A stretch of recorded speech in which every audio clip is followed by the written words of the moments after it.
একাকিত্ব আপনার মধ্যে যখনই খুব একটা ঘর করে নেবে, সেইটার জন্য বেরোনোর জন্য আপনি একটা কিছু জিনিসের আপনি খোঁজেন যেটার উপর আপনি ডিপেন্ড করে সেই একাকিত্বটা আপনি কাটাতে পারেন।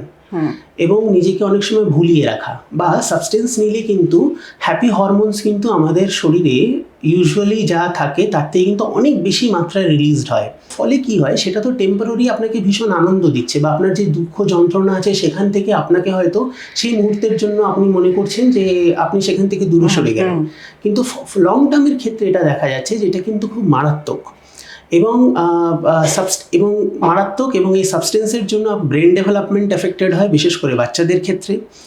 এবং আপনার লিভার, কিডনি, বিভিন্ন ইম্পর্টেন্ট বডি অর্গানস যে পার্টসগুলো আছে সেটাও কিন্তু ড্যামেজ হয়। কিন্তু একবার যখন আপনার এই ডিপেন্ডেন্সটা বেড়ে যাবে তখন কিন্তু আপনার ওই আগে ধরুন আপনি যদি এক গ্লাস যদি আপনি কোনো একটা ড্রিঙ্কস বা ইত্যাদি নিয়ে আপনার যতটা নেশা হতো, পরবর্তী কিছুদিন পরে দেখা যাবে যে সেই কিন্তু ডোজটা বাড়তে থাকছে।